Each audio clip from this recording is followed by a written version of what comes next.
ಆತ್ಮೀಯ ಬಂಧುಗಳೇ, ಶ್ರೀಮದ್ ಭಾಗವತಂ ಸ್ಕಂದ 3 ಭಾಗ 1 ಅಧ್ಯಾಯ 10 ಸೃಷ್ಟಿ ಪ್ರಭೇದಗಳು.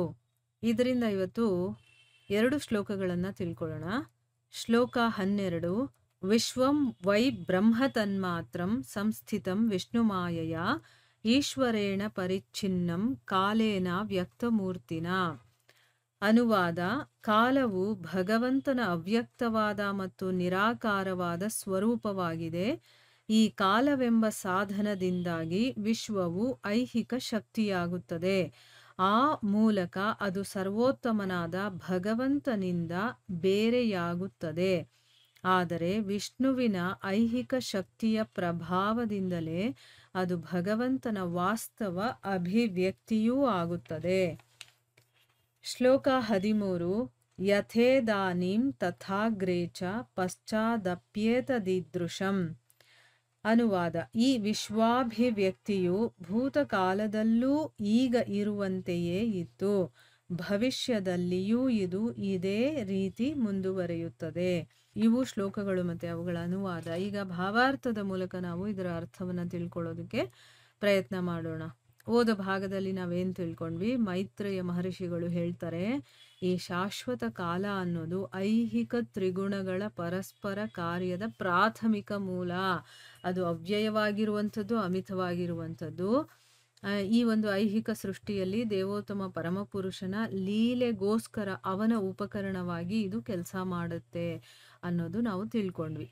ಈಗ ಈ ಶ್ಲೋಕದಲ್ಲಿ ಏನು ಹೇಳ್ತಾ ಇದ್ದಾರೆ ಅಂತಂದ್ರೆ, ಈ ಕಾಲ ಅನ್ನೋದು ಭಗವಂತನ ಅವ್ಯಕ್ತವಾಗಿರುವಂಥದ್ದು, ಅಂದ್ರೆ ನಮಗೆ ಕಾಣಿಸ್ದೇ ಇರುವಂಥದ್ದು, ಮತ್ತೆ ನಿರಾಕಾರ, ಯಾವುದೇ ರೀತಿಯ ಆಕಾರ ಇಲ್ಲದೆ ಇರುವಂತಹ ಸ್ವರೂಪ.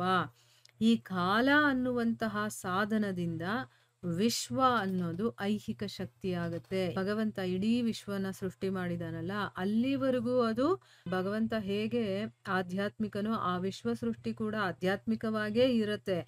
ಯಾವಾಗ ಕಾಲ ಅನ್ನುವಂತಹ ಸಾಧನವನ್ನ, ಅಂದ್ರೆ ತನ್ನನ್ನ ತಾನು ವಿಸ್ತರಣೆ ಮಾಡ್ಕೊಂಡು ಕಾಲವಾಗಿ ಒಂದು ಸಾಧನದ ರೂಪದಲ್ಲಿ ಬರ್ತಾನೋ ಭಗವಂತ, ಆಗ ಈ ಒಂದು ವಿಶ್ವ ಐಹಿಕ ಶಕ್ತಿ ಆಗ್ಬಿಡತ್ತೆ.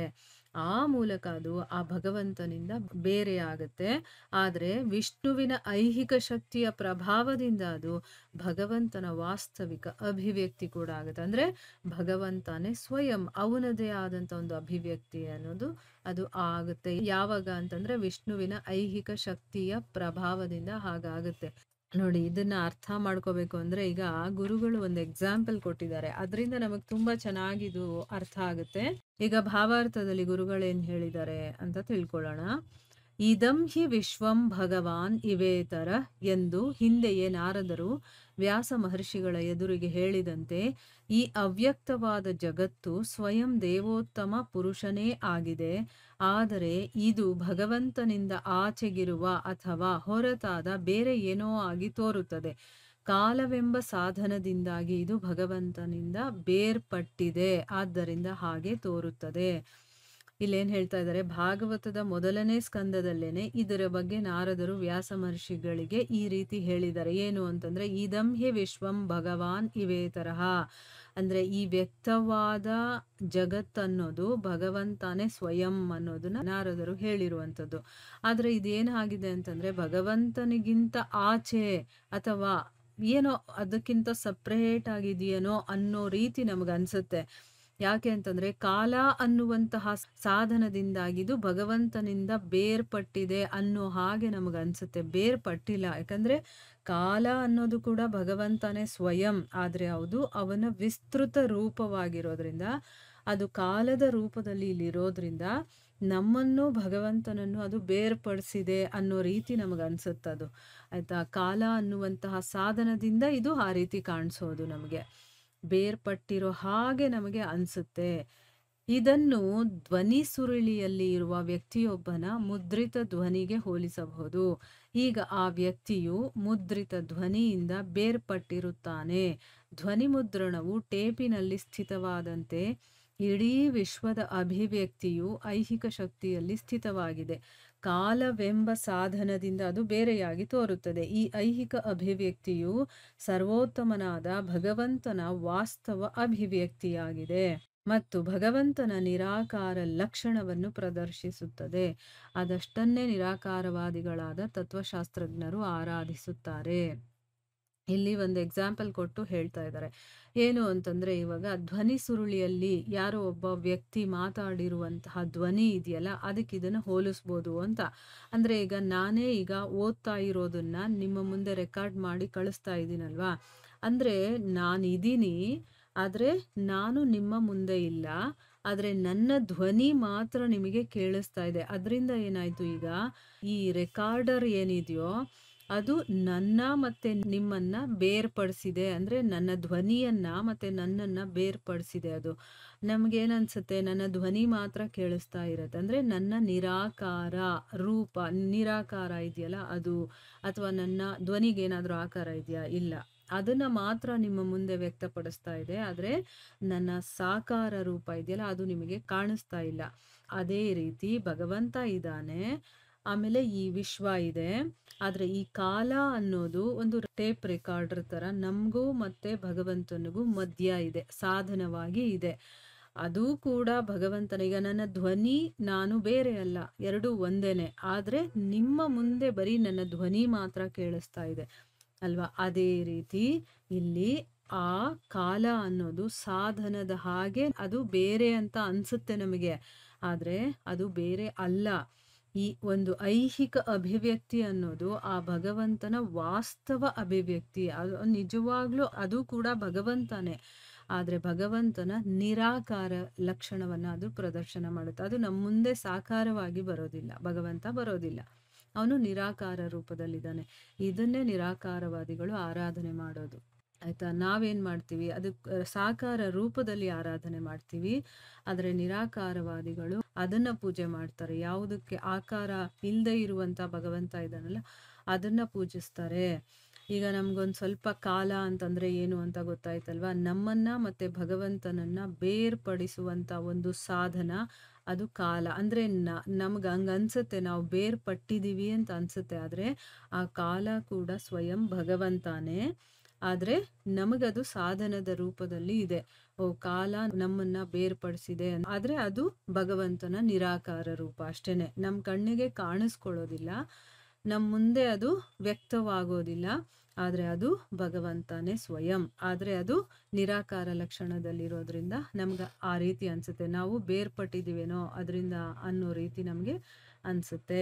ಮುಂದಿನ ಶ್ಲೋಕದಲ್ಲಿ ಹೇಳ್ತಾ ಇದ್ದಾರೆ, ಈ ವಿಶ್ವಾಭಿವ್ಯಕ್ತಿ ಇದೆಯಲ್ಲ ಇದು ಭೂತಕಾಲದಲ್ಲೂ ಈಗ ಇರೋ ತರಾನೇ ಇತ್ತು, ಭವಿಷ್ಯದಲ್ಲೂ ಕೂಡ ಇದೇ ರೀತಿ ಮುಂದುವರಿಯುತ್ತೆ. ಅಂದ್ರೆ ಈಗ ಮಾತ್ರ ಇದು ನಡೀತಾ ಇರೋದು ಅಂತ ನಾವು ಅನ್ಕೊಂಡ್ರೆ ಅದು ತಪ್ಪು, ಅದು ಹಿಂದೆನೂ ಇತ್ತು ಮುಂದೆನೂ ಇರುತ್ತೆ ಅನ್ನೋದನ್ನ ಈ ಶ್ಲೋಕದಲ್ಲಿ ಹೇಳ್ತಾ ಇದ್ದಾರೆ.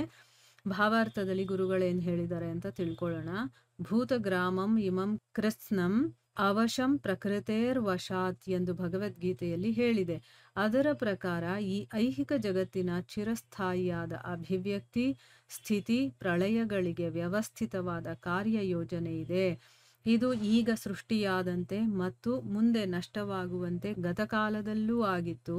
ಕಾಲಾಂತರದಲ್ಲಿ ಮತ್ತೆ ಇದರ ಸೃಷ್ಟಿ, ಸ್ಥಿತಿ, ಲಯಗಳು ಸಂಭವಿಸುವವು. ಆದ್ದರಿಂದ ಕಾಲಗತಿಯ ವ್ಯವಸ್ಥಿತ ಕ್ರಿಯೆಗಳು ಚಿರಸ್ಥಾಯಿಯೂ ಶಾಶ್ವತವೂ ಆಗಿವೆ.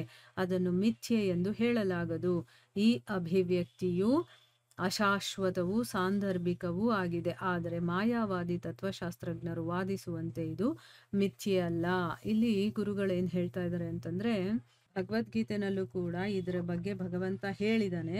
ಆ ಶ್ಲೋಕ 9ನೇ ಅಧ್ಯಾಯದಲ್ಲಿ 8ನೇ ಶ್ಲೋಕ ಏನ್ ಹೇಳಿದಾನಲ್ಲಿ, ಪ್ರಕೃತಿಂ ಸ್ವಾಮ್ ಅವಷ್ಟಭ್ಯ ಅನ್ನುವಂತ ಒಂದು ಶ್ಲೋಕ ಇದೆ ನೋಡಿ. ಅದರಲ್ಲಿ ಹೇಳಿದಾನೆ ಭೂತ ಗ್ರಾಮ ಮಿಮಂ ಕೃತ್ಸ್ನಂ ಅಂತ. ಅಂದ್ರೆ ಅರ್ಥ ಏನು, ಈ ಇಡೀ ವಿಶ್ವ ವ್ಯವಸ್ಥೆ ನನ್ನ ಅಧೀನದಲ್ಲಿದೆ, ಮತ್ತೆ ನನ್ನ ಸಂಕಲ್ಪದಿಂದಾನೇ ಅದು ಮತ್ತೆ ಮತ್ತೆ ರೂಪ ತಾಳುತ್ತೆ, ಮತ್ತೆ ನನ್ನ ಸಂಕಲ್ಪದಿಂದಾನೇ ಅದು ಕೊನೆ ಆಗತ್ತೆ, ಅಂದ್ರೆ ನಾಶವಾಗತ್ತೆ. ಅಂದ್ರೆ ನನ್ನದೇ ಆದಂತ ಒಂದು ರೂಪ, ಅದು ನಾನು ಹೇಳಿದಾಗ ಅದು ಕೇಳುತ್ತೆ ಅಂತ ಹೇಳಿದಾನೆ ಭಗವಂತ. ಅಂದ್ರೆ ಅರ್ಥ ಏನು, ಈ ಒಂದು ಐಹಿಕ ಜಗತ್ತಿನ ಚಿರಸ್ಥಾಯಿಯಾದಂತಹ, ಅಂದ್ರೆ ಏನು, ಕಾಣಿಸ್ಕೊಳ್ಳೋದು ಮತ್ತೆ ಇರೋದು ಅಥವಾ ಸೃಷ್ಟಿಯಾಗೋದು, ಪ್ರಳಯ ಆಗೋದು, ಇದೆಲ್ಲ ಕೂಡ ಒಂದು ವ್ಯವಸ್ಥಿತವಾಗಿ ಒಂದು ಕಾರ್ಯ ನಡೀತಾ ಇರುತ್ತೆ. ಅಂದ್ರೆ ಈಗಲೂ ಆ ಒಂದು ಸೃಷ್ಟಿ ಕಾರ್ಯ ಹೇಗೆ ನಡೀತಾ ಇದೆಯೋ ಮುಂದೇನೂ ಕೂಡ ಅದು ನಡೆಯುತ್ತೆ, ನಾಶ ಆಗೋದಿಲ್ಲ. ಸೃಷ್ಟಿ ಅನ್ನೋದು ನಡೀತಾನೇ ಇರುತ್ತೆ, ಪ್ರಳಯ ಅನ್ನೋದು ಆಗ್ತಾನೆ ಇರುತ್ತೆ. ಮತ್ತೆ ಗತಕಾಲದಲ್ಲಿ ಅಂದ್ರೆ ಹಿಂದೆನೂ ಕೂಡ ಆಗಿತ್ತು, ಮುಂದೆನೂ ಕೂಡ ಆಗುತ್ತೆ. ಸೃಷ್ಟಿ ಸ್ಥಿತಿ ಲಯಗಳು ಮತ್ತೆ ಮತ್ತೆ ಮತ್ತೆ ಮತ್ತೆ ಆಗ್ತಾ ಇರುತ್ತೆ, ಹೋಗ್ತಾ ಇರುತ್ತೆ. ಅದಕ್ಕೋಸ್ಕರನೇ ಈ ಕಾಲಗತಿ ಅನ್ನೋದು ವ್ಯವಸ್ಥಿತವಾದಂತಹ ಕ್ರಿಯೆಗಳು. ಅಂದ್ರೆ ಅದನ್ನ ಈ ರೀತಿನೇ ಆಗ್ಬೇಕು ಅಂತ ಒಂದು ವ್ಯವಸ್ಥಿತವಾಗಿ ಅದನ್ನ ಮಾಡಿದಾನೆ ಭಗವಂತ. ಅದು ಯಾವಾಗಲೂ ಇರುವಂಥದ್ದು, ಚಿರಸ್ಥಾಯಿ ಅಂತ ಹೇಳಿದ್ದಾರೆ, ಮತ್ತೆ ಶಾಶ್ವತ ಅಂತ ಹೇಳಿದ್ದಾರೆ. ಯಾವಾಗಲೂ ಕಂಟಿನ್ಯೂಸ್ ಆಗಿ ಇರುವಂಥದ್ದು. ಅದನ್ನ ಮಿಥ್ಯೆ ಅಂತ ಹೇಳೋದಕ್ಕೆ ಸಾಧ್ಯ ಇಲ್ಲ. ಸುಳ್ಳು ಅಂತ ಹೇಳ್ತಾರಲ್ಲ, ಅದು ತಪ್ಪು. ಯಾಕೆಂದ್ರೆ ಭಗವಂತ ಹೇಗೆ ಶಾಶ್ವತನೋ ಅವನ ಸೃಷ್ಟಿ ಸ್ಥಿತಿ ಲಯಗಳು ಕೂಡ ಶಾಶ್ವತವಾಗಿರುತ್ತೆ, ಈ ವಿಶ್ವವೂ ಕೂಡ ಶಾಶ್ವತವಾಗಿರುತ್ತೆ. ಅಂದ್ರೆ ಯಾವಾಗಲೂ ಈ ಕೆಲಸ ಅನ್ನೋದು ನಡೀತಾನೇ ಇರುತ್ತೆ. ಈ ಒಂದು ಅಭಿವ್ಯಕ್ತಿ ಅನ್ನೋದು ಅಶಾಶ್ವತ, ಸಾಂದರ್ಭಿಕ. ಅಂದ್ರೇನು, ಆ ಸಂದರ್ಭಕ್ಕೆ ಹೇಗೆ ಬೇಕೋ ಹಾಗೆ, ಅಂದ್ರೆ ಯಾವಾಗ ಸೃಷ್ಟಿ ನಡಿಬೇಕೋ ಆಗ ನಡೆಯುತ್ತೆ, ಎಲ್ಲಿವರೆಗೂ ಇರಬೇಕು ಅಂತ ಅದು ನಿರ್ಧಾರವಾಗಿರುತ್ತೋ ಅಲ್ಲಿವರೆಗೂ ಇರುತ್ತೆ, ಮತ್ತೆ ಪ್ರಳಯ ಆಗುತ್ತೆ. ಅಂದ್ರೆ ಎಲ್ಲವೂ ನಾಶ ಆಗ್ಬಿಡೋದಿಲ್ಲ, ಅದು ಭಗವಂತನ ಒಳಗಡೆ ಹೋಗಿ ಇರುತ್ತೆ. ಯಾವಾಗ ಅದರ ಸಮಯ ಬರುತ್ತೋ ಅದು ಎಲ್ಲವೂ ಕೂಡ ಪ್ರಕಟವಾಗತ್ತಲ್ವಾ. ಆದ್ರೆ ಮಾಯಾವಾದಿಗಳು ಏನ್ ಮಾಡ್ತಾರೆ, ಅದು ಮಿಥ್ಯೆ, ಈ ಜಗತ್ತನ್ನೋದೇ ಮಿಥ್ಯೆ ಅಂತ ಹೇಳ್ತಾರೆ, ಸುಳ್ಳು ಅಂತ ಹೇಳ್ತಾರಲ್ಲ, ಆ ರೀತಿ ಅಲ್ಲ.